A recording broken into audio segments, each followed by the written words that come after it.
Okay, so today we are going to be looking at messages in general because you're writing class. This English 202 class is it's a writing class. Obviously, you got to have a message.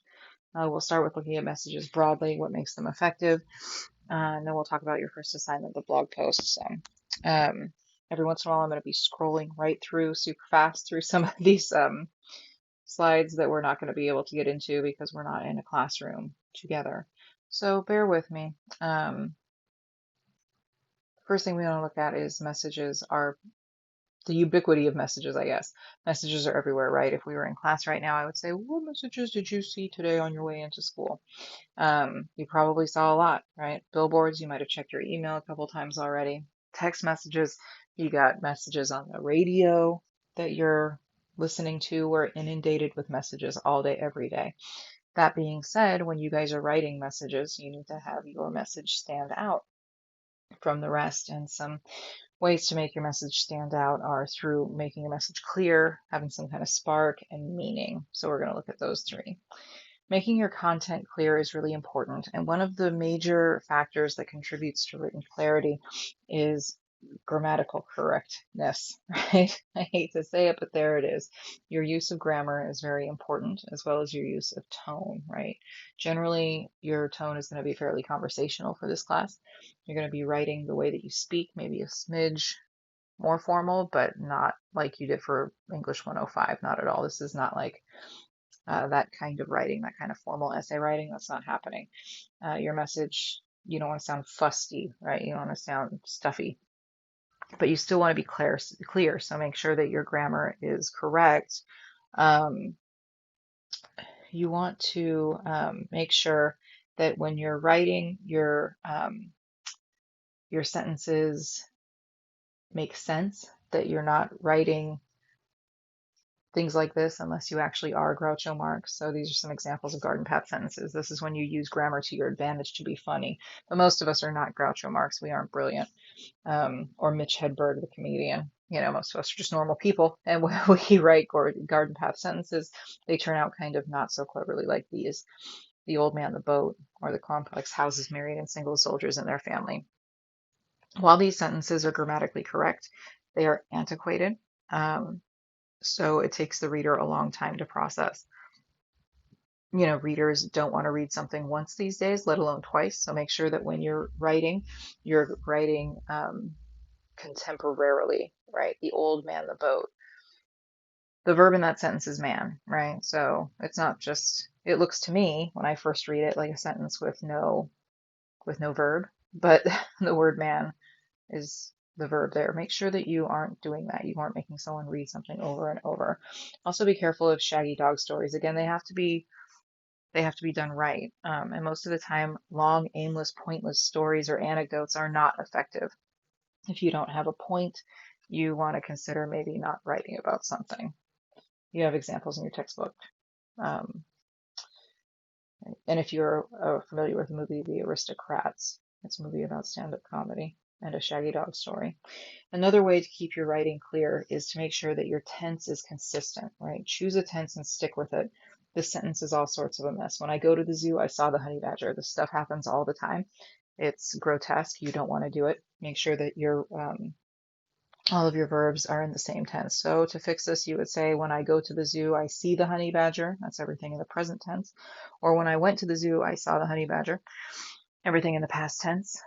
That's how you fix that. Just keep everything in the same tense. That will help with your clarity a lot. You also want to avoid vague language like unclear pronouns. That first sentence about Tom and Sam and the cat is a wreck because whose cat are you talking about?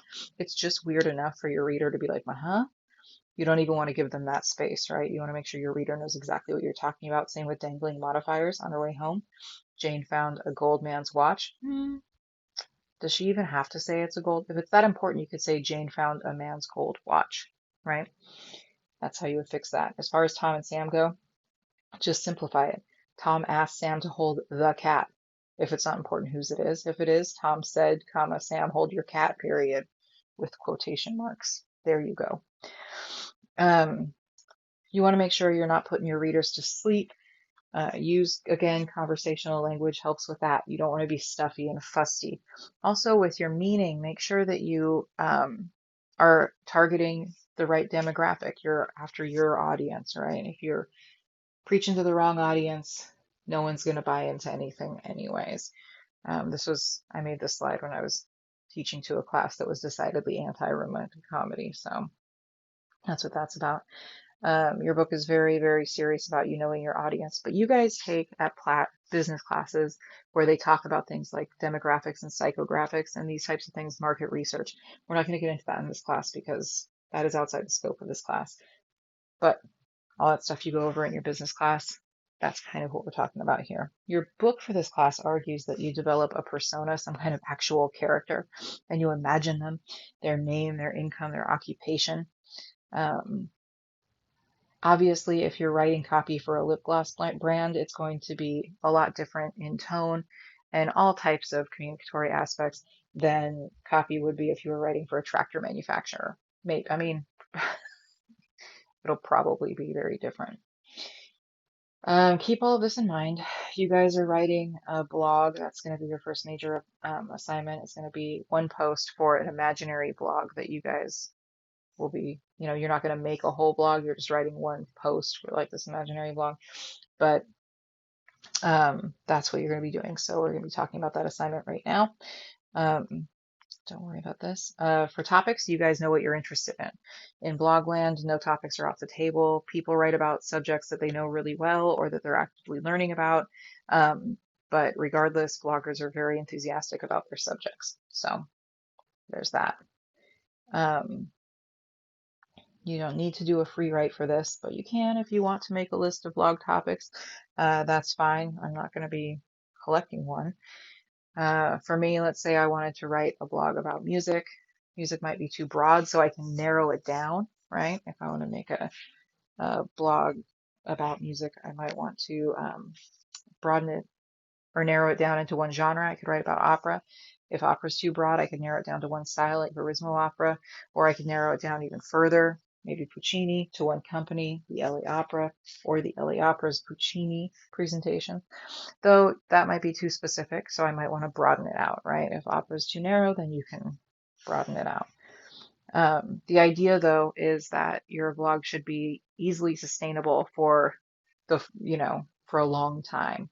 A blog is not generally about something that you can tackle in one post, right? Although your assignment for this class is just going to be one post.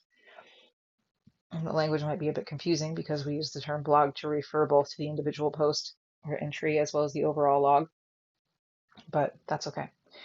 Again, for the purpose of this class, you're writing one post, okay? When you're writing your blog, you want to take into account credibility and, well, sustaining readership is what you want to take into account. And to do that, you might want to look at credibility.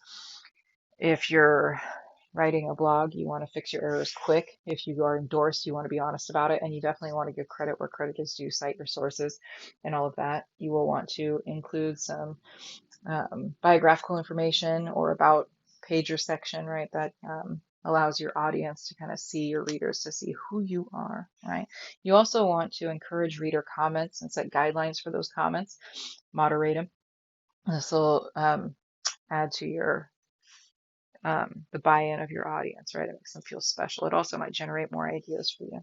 Want to keep communication open. To mix things up, you might want to collaborate with other writers, post across genre, include feature stories, mix your media. For this class, your assignment, the blog post, is going to be due whenever I said it was going to be due on Google Classroom. The date there, you'll be the actual assignment. It's just like this, and it is on Google Classroom under blog post assignment or blog assignment. So just turn it in there when you are done. And that is that. Make sure you post your assignment on time. Otherwise, that is it. And I will be talking to you guys soon. All right. Have a good day.